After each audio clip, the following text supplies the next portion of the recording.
Mas Frans tuh agama tuh kayak gimana sih gitu. Dan iya, Mas Frans tuh sebenarnya apa nih, agnostis kah atau apa namanya, ateis ya kan, semuanya dikritisi gitu. Satu pertanyaan lagi boleh nggak ini? Boleh. Oke, karena boleh tanya lagi nih satu. Masih terkait tadi ya, tadi pertama tentang agama. Ini ada hubungannya juga dengan agama. Iya. Ya. Dengan jawaban Mas Frans tadi ya, setelah aku nyimak juga, Ya. Mas Frans ini berguru sama siapa sih? Atau pernah mondok atau di asrama atau gimana ini? Dengan segala hormat harus saya katakan, guru saya adalah sesuatu zat atau energi atau spirit atau roh yang tidak bisa salah dan tidak pernah salah. Halo sobat-sobat semuanya, jumpa lagi di channel Warta Kabar Baik. Selamat pagi buat yang menyimak video ini di pagi hari. Selamat siang, sore, dan malam buat yang menyimak di siang, sore, atau malam hari. Sobat-sobat, video-video di channel Warta Kabar Baik ini hanya dikhususkan bagi jiwa-jiwa atau orang-orang yang berpikiran terbuka ya. Bagi yang tidak berpikiran terbuka, skip aja deh. Oke, terima kasih semuanya. Jangan lupa subscribe, like, komen, dan share ya. Rahayu Sakung Dumadi. Semoga segala makhluk berbahagia. Konten yuk. Hah? Konten? Iya. Ya, oke, bisa ntar ya. Belum. Udah, ini udah tag. Hah? Udah tag. Kamera udah hidup? Udah. Ya. Enggak, ini soalnya ada beberapa pertanyaan dari sobat kabar Warta Kabar Baik gitu. Ya. Jadi sekalian nih, aku juga penasaran sih, beberapa kali jadi tamunya Mas Frans nih. Tamu istimewa, apalagi kemarin tuh tamu anugerah ya. Ya, tamu itulah, tamu spesial, tamu alam semesta. Ya, gimana? Ya, jadi Mas Frans tuh kok kritis sekali gitu tentang agama Islam lah, Kristen, Buddha, semuanya dikritisi gitu. Menurut Mas Frans tuh agama tuh kayak gimana sih gitu. Dan iya, Mas Frans tuh sebenarnya apa nih, agnostis kah atau apa namanya, ateis ya kan, semuanya dikritisi gitu. Gitu dah.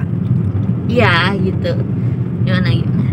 Oke, ya itu Mbak Iyi. Jadi kalau ya sahabat-sahabat pemerhati channel Warta Kabar Baik maupun teman-teman kita di dunia nyata ya, mengikuti channel Warta Kabar Baik dari sejak awal sekitar 2 tahun yang lalu itu, sebenarnya mesti udah tahu jawabannya. Cuman kan memang nggak setiap orang ngikutin semua video-video ya. Oke, langsung aja aku jawab ya. Seperti biasa, without wasting time, alias tanpa kakian bacot ya, tanpa banyak basa-basi. Jadi gini Mbak I, banyak orang kadang salah sangka dikiranya saya itu mengkritik semua agama. Padahal tidak mengkritik agama. Yang aku kritik adalah dogma-dogma yang mengatasnamakan agama, tapi sebenarnya bukan ajaran inti dari agama itu sendiri. Nah, tadi di pertanyaannya Mbak I, sebenarnya untuk menjawab pertanyaan itu yang harus dipahami adalah memaknai kata agama itu dulu ya. Jadi kalau kadang kan sering orang itu salah paham dalam kehidupan sehari-hari, sering banyak orang berdebat, salah paham, bahkan sampai berkelahi ya, perang bahkan ya. Itu karena didasari awalnya adalah hanya kesalahpahaman. Nah, supaya nggak salah paham, kita harus samakan persepsi dulu tentang ngobrol-ngobrol tentang agama nih misalkan ya. Agama itu artinya apa sih? Bahasa Inggrisnya religion ya, bahasa Indonesianya agama. A itu artinya tidak, gama itu kacau. Nah, seringkali sahabat-sahabat ya, Mbak I juga dalam berbagai kesempatan saya sampaikan, makna dari kata agama itu adalah kondisi ketika spiritual kita, mental kita, pikiran kita, dan fisik kita itu menyatu atau manunggal atau harmonis. Jadi ketika tercipta suatu keharmonisan, maka disebutnya tidak gama atau agama. A itu tidak, gama kacau. Nah, jadi ketika kondisi pikiran kita, fisik kita seia sekata, ketika orang seia sekata ya, bilangnya mau ke Bali, tapi ternyata fisiknya jalannya ke Jakarta, itu berarti fisik dan pikiran dan hatinya tidak manunggal, tidak harmonis. Nah, orang yang seperti orang yang sedang kacau alias gama. Itu ilustrasi ya Mbak ya. Nah, demikian juga ketika kita memaknai kata agama tadi. Sering saya sampaikan, orang mau menganggap Hindu, Buddha, Kristen, Islam, Konghucu, Yahudi, Kapitayan ya, itu sebagai sebuah organisasi agama yang beda-beda banget. Betul nggak? Iya toh? Iya. Beda. Nah, padahal sebenarnya esensinya sama. Hanya beda sebutannya saja. Contoh. Hindu Dharma. Coba Mbak Yiyi ngerti nggak arti Hindu Dharma? Enggak sih. Belum ya? Belum ya. Hindu itu artinya kehidupan. Dharma ya, itu panggilan jiwa. Kalau pakai bahasa Arab itu seperti sunatullah, kira-kira gitu ya. Garis jalan hidupnya seseorang. Itu bahasa Sanskritnya. Dharma. Jadi ketika misalkan Mbak Yiyi punya bakat dari kecil suka masak, contoh nih ya, mulai dari kecil suka masak, terus setelah besar jadi tukang masak. Nah, dalam hal itu Anda menjadi seorang pelaku kehidupan panggilan jiwa alias Hindu Dharma.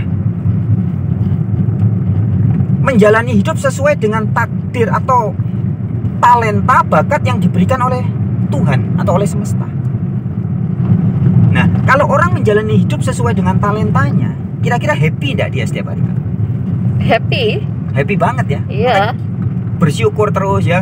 Masa Mbak Yiyi sambil nyanyi-nyanyi ya. Nggak ada beban sama sekali karena menikmati ya. Nah, itulah orang-orang Hindu Dharma yang masuk swarga loka. Kira-kira gitu Pak kalau dibahasakan agama. Orang-orang pelaku panggilan jiwa yang sedang menikmati surga. Itu menjalani hidup sesuai dengan dharmanya. Contoh lain, ada orang yang dari kecil suka nyanyi misalkan. Wah, suaranya bagus, nyanyi aja, sekolah nyanyi, di kelas nyanyi. Tapi bapak ibunya pengen dia jadi dokter. Akhirnya dipaksa kuliah di kedokteran.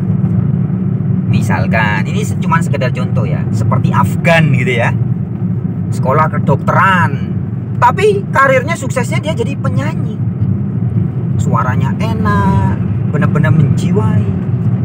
Nah, karena memang dharmanya dia itu, panggilan jiwanya di seni ya, menjadi artis, menjadi penyanyi. Happy nggak dia hidupnya menjalani sesuai dharma? Happy ya. Coba kita paksa Afgan, so kamu kan kuliahnya kedokteran, bis jadi dokter aja. Maksud dia operasi pasien sambil mikirin nyanyi, sambil nyanyi-nyanyi, kan kacau. Dia bisa mungkin kita paksa jadi seperti keinginan orang tuanya, tapi apakah dia happy? Happy nggak? Enggak. Ya enggak. Nah, begitupun contoh-contoh yang lain, orang yang dari kecil suka melayani orang, melayani masyarakat ya. Setelah besar dia jadi pelayan masyarakat, mungkin jadi pegawai negeri yang tulus. Nah, kalau orang betul-betul menjalani hidup sesuai dengan panggilan jiwanya, itu tidak akan aneh-aneh jadinya. Nggak seperti sekarang pegawai negeri tapi jadinya koruptor, korupsi ya kan? Karena dia tidak asik dengan dirinya, tidak selesai dengan dirinya, ingin menjadi orang lain, atau dipaksa oleh orang tua atau oleh lingkungan jadi orang lain. Nah, itu orang itu namanya orang-orang seperti itu artinya orang-orang yang sedang gama atau tidak beragama. Jadi orang tidak beragama itu sebenarnya begitu, menjalani hidup tidak sesuai dengan kehendak pencipta. Di video yang kemarin perbincangan kita sama Mbak Ii juga kita sudah bahas contoh ikan itu kan jenius dalam hal berenang. Iya. Ya ingat ya video yang Mbak Ii kemarin ya. Nanti tampilin aja thumbnailnya. Oke, siap. Ya.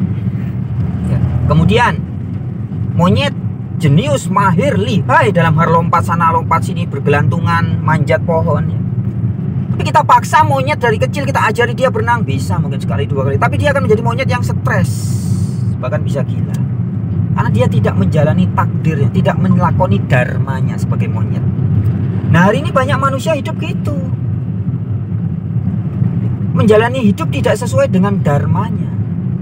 Nah, itu contoh tentang Hindu Dharma ya. Jadi Hindu Dharma itu jangan dipahami sebuah organisasi agama yang seperti zaman sekarang. Sebenarnya bukan begitu. Itu tidak sepenuhnya salah juga. Tapi hakikat Hindu Dharma itu sebenarnya siapapun Anda yang menjalani hidup sesuai panggilan jiwa Anda, kalau bahasa Arabnya, sesuai dengan sunatullah. Misalkan Mbak Ii lahir di Banyuwangi ya. Iya. Berarti itu kehendak Allah, kehendak Tuhan. Jadi orang Banyuwangi. Itu sunatullah. Kita lahir di Jawa. Ya kita ditakdirkan jadi orang Jawa. Nggak usah sok ke Arab-Araban, sok ke Eropa-Eropaan. Kira-kira begitu, Mbak. Ya, itu contoh itu. Kemudian Buddha. Buddha itu artinya apa, Mbak? Sadar. Bukan. Ya, Buddha itu tercerahkan. Bisa juga sadar. Orang yang sudah sadar. Orang kalau sudah tercerahkan pasti sadar ya kan? Iya. Betul. Jadi Buddha adalah sebutan bagi jiwa-jiwa yang sudah tersadarkan atau tercerahkan. Nah, siapapun Anda kalau tercerahkan, tersadarkan, istilah lainnya Anda seorang Buddha. Loh, jadi seorang pelaku Hindu Dharma pasti Buddha enggak? Pasti. Pelaku Hindu Dharma itu pasti sebelumnya sudah tercerahkan, tersadarkan. Dia sadar, oh panggilan jiwa saya ini, bakat saya ini. Maka dia melakoni hidup atau menjalani dharma. Sebelumnya kan tercerahkan dulu toh. Buddha dulu toh. Iya. Loh kok bisa Buddha? Karena sebelum jadi Buddha dia pasti mendapat petunjuk. Mendapat petunjuk itu bahasa Arabnya hadu. Yahudi itu artinya orang-orang yang mendapat petunjuk. Enak toh? Kalau ngaji agama sama saya enak toh Mbak? Ya, ada. Mantap kan? Iya. Apalagi Kristen, sebutan orang-orang kalau Anda baca Mbak I dan teman-teman membaca di dalam Alkitab ya. Makna Kristen adalah orang-orang yang menjalani hidup sesuai dengan ajaran Yesus, makanya disebutnya Kristen, Kristus karena dari kata Kristus ya. Itu menjalani hidup secara rohani. Tuntunannya jadi bukan materi, bukan pikirannya, tapi tuntunannya batin rohani. Nah, kira-kira kalau orang yang rohani, orang bisa rohani alias bisa jadi Kristen, itu pasti Buddha atau enggak? Iya. Pasti Buddha dulu toh? Iya. Makanya saya pernah beberapa kali sering saya katakan, Yesus seorang Buddha. Yesus adalah seorang yang tercerahkan atau yang sadar. Nabi Muhammad juga dia bertahanut, bertapa, meditasi di Gua Hira. Kemudian mendapat apa? Petunjuk. Nah, mendapat petunjuk itu hadu atau Yahudi. Jadi Nabi Muhammad itu Yahudi dalam arti mendapat petunjuk. Nabi Muhammad itu tercerahkan alias Buddha. Nabi Muhammad kemudian menjalani hidup tidak sakarepe dhewe, tapi dia menjalani hidup sesuai dengan kehendak Sang Pencipta. Maka disebutnya dia juga sebenarnya adalah pelaku dharma. Nah, pelaku dharma itu orang-orang yang menyerahkan jiwanya kepada kehendak semesta. Bahasa Arabnya apa? Orang yang berserah diri kepada kehendak semesta. Apa bahasa Arabnya? Aslima, Islam. Ya. Jadi Hindu Dharma itu pasti Islam. Kalau pakai bahasa Arab, bahasa Inggrisnya surrender to God. Ini mulai ketangkap ya. Mulai ketangkap ya. Jadi istilahnya beda-beda. Anda bisa disebut sebagai pelaku Hindu Dharma, tapi hakikatnya Anda juga berserah diri. Anda bisa disebut sebagai Buddha, artinya adalah tercerahkan. Orang bisa Buddha, pasti juga Islam, alias berserah diri kan. Bagaimana Mbak Iyi atau sahabat-sahabat pemerhati channel Warta Kabar Baik, bagaimana mungkin Anda bisa tercerahkan atau mendapat kesadaran, mendapat petunjuk jika sebelumnya Anda tidak Islam atau tidak berserah diri? Nggak bisa kan? Kita harus berserah diri dulu kepada semesta atau kepada pencipta, baru kemudian kita bisa dapat petunjuk, bisa menjalani hidup sesuai panggilan jiwa. Nah, jadi dalam hal ini baik Hindu Dharma, pelaku Buddha, juga Jawa ya. Jawa itu artinya orang yang sadar dirinya adalah jumenengane wahyu. Jawa itu jumenengane wahyu, yang sadar bahwa dirinya adalah wadah dari semesta ini untuk berkarya. Kemudian orang Kristen, apalagi tadi Hindu, itu hakikatnya sama, cuman beda kulit, beda istilah-istilahnya aja. Hakikatnya sama. Gimana? Semoga bisa dipahami ya, bisa ditangkap ya. Ya oke. Ntar dulu ya. Aku mau minum dulu. Wait. Oke. Jadi begitu. Agama itu intinya, hakikatnya, esensinya semua sama, hanya beda kulit, beda istilah ya. Yang ditekankan pencerahannya. Ngombe apa Mbak? Hah? Susu. Kok putih? Wih. Susu. Wah, minumannya. Susu. Wah, keren nih. Makanannya sih biasa. Oh, pantesan tadi makan Koko Crunch. Minumnya Iya. susu. Aku kan masih kecil, masih muda, jadi butuh vitamin tambahan gitu. Nah, was. Nih ngomong-ngomong susu. Contoh Mbak, lanjut. Ini sudah on ya? Oke, sudah. Masih on kan? Iya, dari tadi on ini. Tadi minum susu nggak dimatiin? Enggak. Ya. Jadi contoh ya Mbak ya. Ini ilustrasi aja ya. Kebenaran agama, semua agama itu bagaikan air Mbak. Jadi air, hujan. Air itu di dunia ini, yang namanya air kan cuma satu. Iya. Satu kan, di seluruh dunia air ya cuman air itu satu aja. Satu dia. Nah, agama atau kebenaran agama itu laksana air. Dia satu. Air ketika turun dari langit, kita nyebutnya hujan. Tapi ketika dia masih naik, kita sebutnya apa? Awan ya, menguap dulu ya. Uap, kita sebutnya uap. Itu jadi awan. Tapi kandungannya sama, H2O, air. Nah, ketika air itu diturunkan atau dicurahkan kepada seluruh manusia di muka bumi tanpa pilih kasih ya. Iya. Jadi orang mau baik, mau jahat, orang waras, gak waras, ateis, agnostik, beragama, gak beragama, semua mendapat air yang sama, satu. Tetapi begitu air itu turun Mbak, perhatiin baik-baik ya. Air itu ada yang kemudian terkena angin, mungkin turunnya di Bali, di atas langit Bali, tapi jatuhnya bisa di tanah Lombok ya, atau miring terbang sampai ke Australia, uap airnya mungkin ya. Iya. Berpindah di sana. Kemudian ada yang kena angin lagi, ada yang jatuh, tempias ya, pindah-pindah. Jadi dia jatuhnya berbeda-beda. Kemudian setelah dia jatuh di bumi Mbak, dia ada yang masuk di sumur, ada yang jatuh di sungai, ada yang jatuh di laut ya. Kemudian air itu ada yang di sumur, ada yang diambil sama kalau di pabrik aqua di Jawa Timur, di daerah Pasuruan mungkin diperjualbelikan jadi aqua ya. Iya. Kemudian air juga ada yang diambil oleh binatang-binatang, diminum sama sapi, terus jadi susu sapi ya. Yang diminum sama monyet jadi susu monyet. Susu monyet. Ya, tadi Mbak I minum tuh mungkin susu monyet. Enggak lah, susu sapi. Duh. Emangnya kamu anak sapi? Ya bukan sih, tapi kan ya. Kok minumnya susu sapi? Ya kan nggak apa-apa, kan bisa diminum. Oh iya.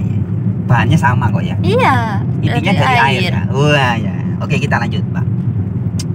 Jadi gitu Mbak. Air ada yang jadi susu.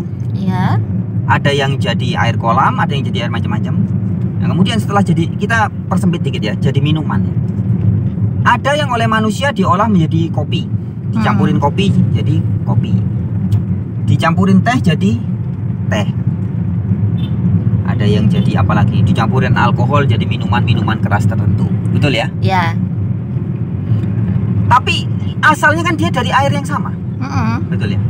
Tapi mendapat fokus atau mendapat pemaknaan nama-nama yang baru ketika dia bercampur dengan zat-zat yang baru. Ada yang disebut kopi, ada yang disebut susu, ada yang disebut sebagai teh. Ya. Nah, orang yang jual pabrik teh, Mbak, dia akan misalkan teh botol sosro, gimana iklannya? Apapun makanannya, minumnya harus teh botol sosro. Wah, dia membanggakan bingkai kemasannya, produknya, mereknya dia, teh botol sosro. Ini yang paling minuman, pokoknya mau minuman paling sip ini. Aqua nggak terima juga. Gimana kalau anunya, semboyannya Aqua? Pabrik Aqua maksudnya.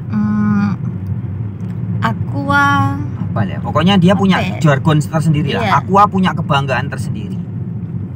Kemudian pabrik merek mineral juga lain ya. Ada manis-manisnya. Le Mineral. Ada manis-manis. Intinya masing-masing semua itu memakai air. Tetapi mereka memproduksi air itu menurut pabriknya diberi merek-merek baru dan membanggakan mereknya sendiri-sendiri.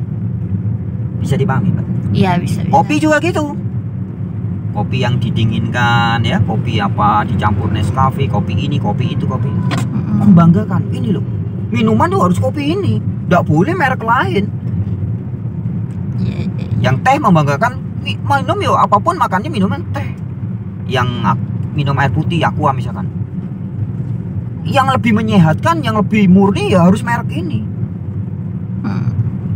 Paham ya? Iya. Orang lupa dengan esensinya. Esensinya yang utama adalah air. Tapi begitu dia ditambahi kepentingan-kepentingan manusia, jadi beda-beda. Nah, agama yang sejati itu ajaran nilai-nilai kehidupan. Itu seperti itu. Dari sumbernya dari atas itu sama. Tapi ketika di Arab, oh iki ajaran asli mah. Ini ajaran berserah diri. Dianggap merek asli mah ini yang paling benar. Mereknya harus Islam loh. Kalau ndak Islam, salah. Itu yang terjadi. Ya. Kemudian yang Kristen juga gitu. Ngaku Kristen kan? Oh nggak boleh. Paling ajaran kasih. Paling bener ya harus ajaran kasih. Jadi mereknya harus Kristen. Nggak boleh merek lain. Oh, kalau orang tercerahkan ya nggak boleh disebut Kristen, nggak boleh disebut Hindu, nggak boleh disebut Konghucu. Namanya tercerahkan tuh ya harus Buddha. Jadi Buddha yang paling benar. Bisa ketangkep, Mbak? Iya, bisa. Jadi seperti itu. Orang membanggakan bingkai dan merek-merek, lupa kepada esensinya. Coba dia ingat kepada esensinya. Air dari atas semuanya satu, seluruh dunia satu. Ketambahan ini jadi kopi, jadi susu, jadi teh, jadi minuman beralkohol dan sebagainya. Minuman beralkohol pun bisa mereknya wah ada ratusan ribuan merek dengan campuran yang beda-beda. Padahal esensinya air. Nah, kebenaran itu seperti itu. Kebenaran agama itu intinya ya boleh disebut ajaran kasih, boleh disebut sebagai ajaran Kristen, boleh sebagai pelaku kehidupan alias Hindu Dharma, boleh disebut sebagai orang tercerahkan. Jadi misalkan Mbak Yiyi ini tercerahkan, boleh tak sebut sebagai Buddha, boleh nggak? Boleh. Boleh Anda karena setiap hari tidak ada kekhawatiran pasrah, ya tidak ada khawatir. Pasrah itu bahasa Arabnya Islam loh Mbak. Berarti Mbak Yiyi boleh saya sebut Muslim? Bisa. Karena Mbak menjalani hidup sesuai dengan panggilan jiwa, tidak ngikuti lingkungan, tidak ngikuti orang tua, tapi betul-betul panggilan dirinya sendiri. Iya. Boleh nggak tak sebut sebagai pelaku Hindu Dharma? Boleh. Nah, seperti itu. Indah kan? Iya. Itulah agama yang sejati. Ya, apapun sebutannya, ya seperti air, sumbernya satu. Boleh diberi merek macam-macam bebas, tapi jangan lupa esensi atau entitasnya. Ngono loh Mbak Mbak Oke. Jelas. Oke Mas Frans, itu kan tadi satu pertanyaan dari aku ya, udah dijawab dan cukup jelas juga. Satu pertanyaan lagi boleh nggak ini? Boleh. Oke, karena boleh tanya lagi nih satu. Masih terkait tadi ya, tadi pertama tentang agama. Ini ada hubungannya juga dengan agama. Iya. Dengan jawaban Mas Frans tadi ya, setelah aku nyimak juga, ya. Mas Frans ini berguru sama siapa sih? Atau pernah mondok atau di asrama atau gimana ini? Atau dari sekolahnya dulu gimana? Gurunya siapa sih sebenarnya ya? Kok sampai pandangannya bisa seperti itu gitu? Iya. Ya, pertanyaan yang bagus sekali ya. Ya, thank you. Pertama aku ucapkan thank you Mbak Yi ya. Jadi pertanyaan itu beberapa kali juga sempat ditanyakan orang. Jadi paling tidak kembali Mbak Yi mewakili ya. Pertanyaan itu mewakili pertanyaan banyak orang ya. Siapa yang ngajari atau siapa guru saya gitu ya. Jawaban uraian panjang atau jawaban singkat? Singkat aja, konten pendek ini soalnya. Oh ya, jawaban singkat ya. Tapi tetap harus dijelasin, nanti kalau orang bingung. Jawaban singkatnya, guru saya adalah Gusti. Titik. Bingung dong? Iya sih, kalau cuman gitu aja bingung. Ya. Jadi gini, oke langsung saya jawab ya. Sahabat-sahabat, juga buat Mbak I yang mewakili sahabat-sahabat yang masih mempertanyakan siapa sih guru saya ya. Dengan segala hormat harus saya katakan, guru saya adalah sesuatu zat atau energi atau spirit atau roh yang tidak bisa salah dan tidak pernah salah. Sekali lagi ya, guru saya yang saya sebut kalau dalam bahasa Jawa Gusti. Gusti itu artinya guru sejati. Sejati itu artinya sungguhan, asli loh ya. Jadi guru yang sejati adalah yang setiap hari menuntun saya, memberitahu saya.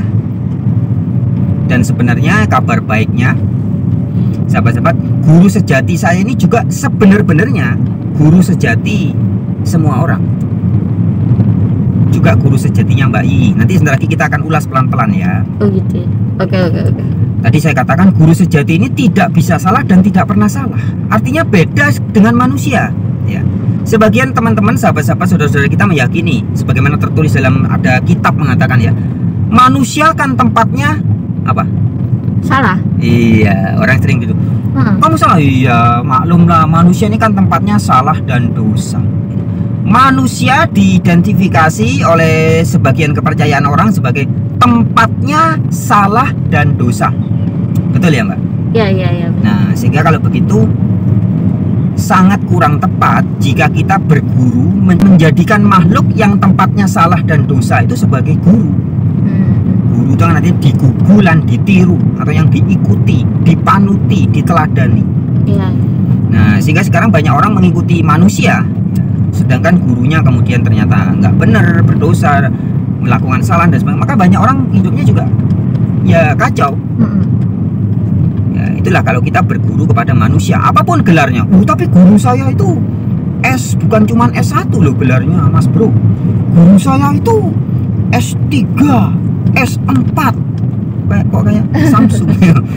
S tungtung ya, gelarnya panjang.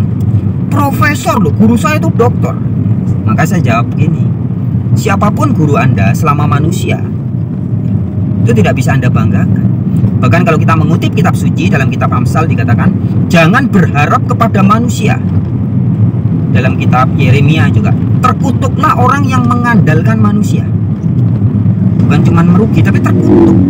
Dan juga jangan mengandalkan manusia, sebab ia tidak lebih dari hembusan nafas. Jadi kitab suci sudah memberitahu kita tidak boleh mengandalkan manusia. Lah kok ini hari ini banyak orang menjadikan manusia-manusia sebagai guru, makanya fatal.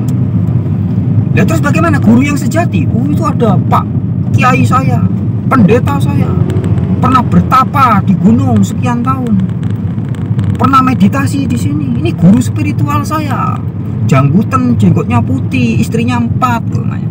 Kan banyak orang begitu. Iya. Ujung-ujungnya kecewa. Ya karena itu gurunya keliru. Ibarat saya beri peribaratan. Anda mau mengharapkan sesuatu yang tidak ada di situ. Contohnya apa? Mau mengharapkan danau yang hijau di puncak gunung. Mungkin nggak? Ini nggak mungkin. Anda mau menjumpai lautan luas di atas gunung, ya nggak bisa. Atau sebaliknya, ingin menemukan bunga Edelweiss di dalam laut, itu kan salah tempat. Seperti orang mau beli mie ayam di mana? Di toko bangunan, itu kan salah alamat. Iya. Ya kan? Mau beli rujak cingur di mana? Di Gramedia, loh, ya kan salah alamat. Nah, jadi banyak orang salah alamat, menjadikan sesuatu yang tidak layak dijadikan guru. Sehingga seperti sekarang dunia banyak kacau balau, kecewa. Nah, sekarang kita membahas guru sejati itu ya, Mbak ya. Pelan-pelan ya. Jadi guru sejati ini sebenarnya kabar baiknya adalah ini selalu ada dan tidak pernah tidak ada. Setiap hari dia mengajari kita. Jadi gini Mbak, coba saya izin tanya sama Mbak Yi ya. Mbak Yi, burung bisa terbang, itu yang ngajari siapa? Kucing bisa ngeong, itu yang ngajari siapa? Lombok hijau kemudian warna jadi merah, yang ngecat lombok itu siapa?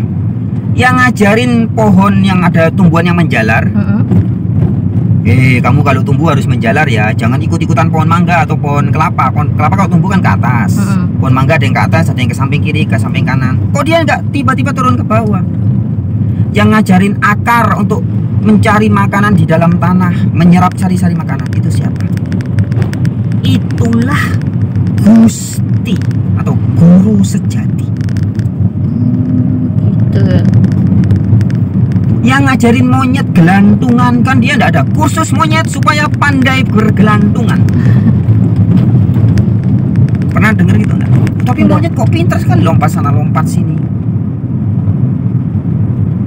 Yang ngajarin kanguru, anaknya ditaruh di kanguru kan ada sakunya ya. Iya. Gendong anak taruh di saku. Apa ada kursus kanguru cara menggendong anak? Nggak ada.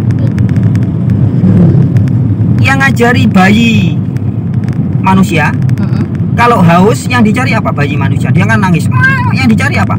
Susunya ibunya. Iya. Yang ngajarin tuh siapa? Dia masih bayi kok bisa tahu kalau haus artinya suruh minum. Itulah guru sejati. Bayi kucing, bayi tikus, bayi anjing, bayi manusia, bayi buaya, semua sama. Ketika tertimpa rasa haus, artinya cuma satu, suruh minum. Nggak bisa salah kan? Iya. Guru sejati itu ajarannya mutlak dan tidak multi tafsir. Seluruh dunia sama. Anda mau orang Jawa, orang Cina, orang Madura, orang Jepang, orang Bali, orang waras, orang nggak waras, orang ateis, orang agnostik, orang beragama maupun nggak beragama. Ketika tertimpa rasa lapar, semua orang akan paham dengan sendirinya. Lapar artinya saya suruh makan. Nggak perlu begitu Mbak Iyi masih kecil dulu tertimpa lapar, kemudian tanya dulu, Ayah, Umi, kalau lapar ini artinya apa ya? Oh, harus sekolah dulu. Ya, sekolah dulu, SD, SMP, SMA, kemudian nanti kuliah di Haifa, di Israel, atau kuliah di Mesir, di Kairo, biar tahu artinya lapar itu menurut kitab ini begini, menurut kitab itu begitu. Enggak kan? Iya. Simpel kan, sederhana kan? Nyata kan? Iya. Seluruh dunia sama. Ya. Kemudian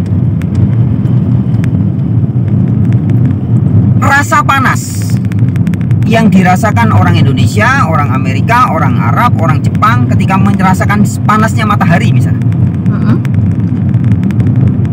Sama nggak? Iya, sama. Kok bisa sama? Siapa yang ngajari? Kenapa kalau ngerasain matahari di Jepang nggak lain? Jepang kan katanya percaya dewa matahari. Mataharinya di Jepang tuh dingin loh, sejuk. Kalau matahari di tempat lain selain Jepang hangat, panas, tapi di Jepang dingin. Karena mereka memuja dewa matahari. Kan enggak? Iya.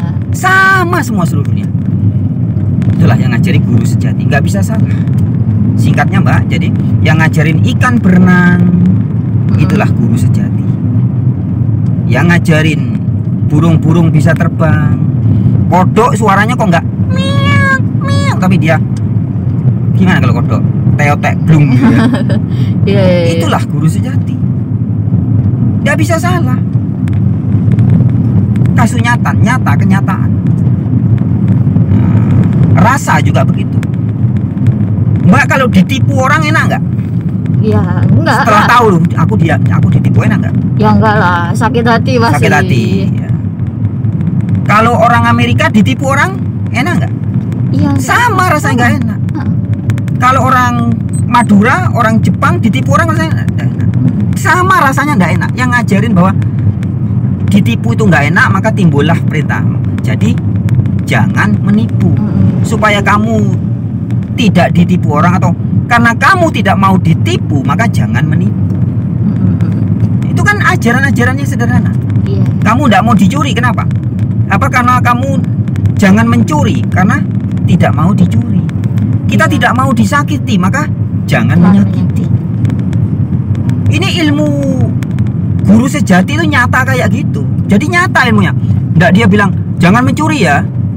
Loh kenapa? Wah nafsir. Kenapa ya? Tidak boleh mencuri karena begini. Nggak banyak teori, enggak. Kamu nggak boleh mencuri karena kamu nggak mau dicuri. Simple. Iya, iya. Kamu tidak boleh menyakiti karena ketika disakiti kamu enak enggak? Nggak enak. Nyata kan? Ajarannya nyata. Coba disakiti langsung rasa nggak enak. Iya. Dibohongi langsung nggak enak. Sesek hati ini. Ya, jadi guru sejati itu bisa ditangkap, Mbak. Iya, bisa. Gampang kan? Iya. Jadi terang cek tahu banget. Makanya seperti sekali lagi teman-teman, saya izin mengutip juga perkataan Kiai Saiful Karim ya. Saiful Karim itu yang sekarang sedang viral itu ya. Dia sering juga mengatakan bahwa kebenaran yang sejati itu sederhana dan berada di mana-mana. Jadi kalau ada sesuatu disebut kebenaran tapi rumit, ruwet, itu sudah pasti nggak asli. Iya. Nah, guru sejati itu kayak gitu, Mbak. Anak TK yang ngerti kebelet pipis, oh artinya suruh pipis. Nggak mungkin kebelet pipis cari WC buat apa? Aku mau beol. Loh, kenapa? Aku kebelet pipis. Kan nggak bisa gitu. Iya. Aku ngantuk, kemudian dia bangun naik pohon dengan aku ngantuk, berarti disuruh naik pohon kan enggak? Ngantuk ya artinya suruh tidur. Lelah suruh Istirahat. Seluruh dunia sama ajarannya. Satu guru, satu ajaran. Nah, dengan bahasa roh, guru sejati itu ngajarnya bukan dengan audible ya, tapi bisa dengan apa aja. Bisa juga dengan audible, tapi terutama dengan bahasa rasa. Rasa tidak bisa bohong. Kalau Mbak Yiyi merasa ditipu nggak enak, saya pun pasti sama. Iya. Sahabat-sahabat pemerhati channel Warta Kabar Baik juga sama. Siapapun Anda, keturunan apapun, bukan karena Anda keturunan jenderal, keturunan sanatnya dari Nabi, kemudian ditipu. Oh enak, wah aku seneng ditipu. Nggak bisa, sama semua. Iya. Nah ajaran guru sejati itu sama, rata. Anak kecil, orang tua, agak tua, sok muda, semua rasanya sama. Karena guru sejati itu seperti itu. Kasunyata. Ada lagi yang mau ditanyain? Untuk hari ini cukup sih ya yang ditanyain. Nanti lain waktu kita jalan-jalan gini. Oke, siap. Oh, ya, iya. kalau tapi dengan ketentuan kalau saya masih jadi manusia. Oke. Siapa tahu nanti sore, nanti malam, besok kita sudah tidak jadi manusia lagi. Iya. Oke, thank you. Oke, gitu aja ya untuk konten kali ini. Sudah. Sudah. Oke, ya sip. Thank you ya. Sama-sama. Dadah. Rahayu semuanya. Dadah. Bye.